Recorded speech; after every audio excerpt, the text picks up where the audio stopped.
The G20 put a spotlight on some of the divisions among the various leaders. For more on these divisions and what they mean for future international relations, I'm joined by Lori Handrahan, a consultant for the United Nations. Lori, welcome to the show.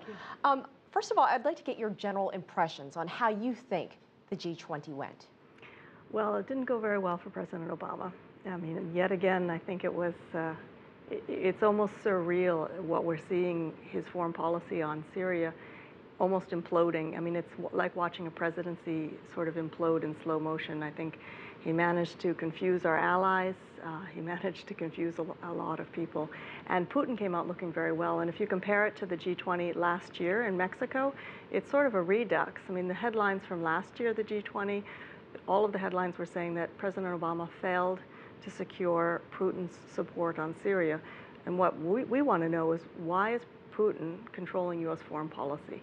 Why does President Obama need Putin's support to intervene on Syria? It's the largest humanitarian disaster since the end of World War II. There's 3 million refugees. There's way more than 100,000 dead. That's the number that people are talking about now. But when we uncover the mass graves, it's sure to be far, far greater. And nobody's doing anything. Let me follow up on that, because the division between the U.S. and Russia isn't it somewhat predictable? I mean, you're not going to see these two countries agree on something like Syria. And it seems like there was a divide down this half for the U.S. and the exact other half kind of on the Russia-China side. So is it too much to expect that we would see some sort of support from Putin? Well, I mean, you're exactly right. I mean, Russia and America have always been sort of on opposite sides. The point is, Putin shouldn't be controlling our foreign policy. And that's what President Obama is letting him do right now. Over and over and over again, President Obama said he's going to act on Syria, and then he backs off. Then he's going to act on Syria, then he backs off.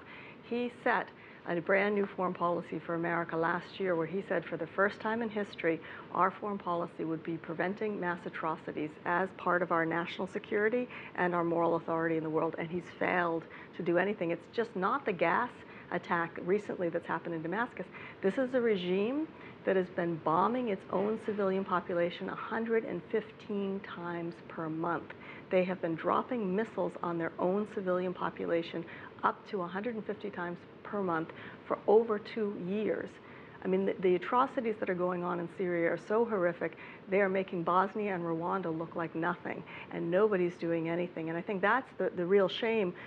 I don't know what President Obama hoped to accomplish at the G20, but he certainly did not help his own presidency. He did not help U.S. credibility in the world, and he's certainly not helping end a genocide, which is really what Syria is. Should they, instead of looking at the military aspect of all this and what some consider retaliation, should they instead, and should Obama have said, hey, let's look at the humanitarian issue with Syria and all the thousands, even millions of people that have fled into other countries, and take care of the people who are still alive and trying to survive? Right, but the problem is the humanitarian crisis is driven by a homicidal maniac who has decided he's going to kill his entire population. So we have a moral norm, international norm, after Kosovo that was created, called the responsibility to protect. And we have met those standards over a year ago, and the international community said we will never stand by again and watch this kind of genocide happen. So you can't address the humanitarian issue until you get rid of Assad. And therefore, that's another failure of the foreign policy of Obama, because you don't just go in with a limited strike and say you want to punish him, but you're still going to leave him in power. It's only going to strengthen him. So I think, all the foreign policy watchers are kind of going, what's going on here? And it has been a 180-degree turnaround to what he's been doing the last year and a half. Lori Handrahan, we're out of time, but we'd love to have you back to continue our conversation. Thank you so much.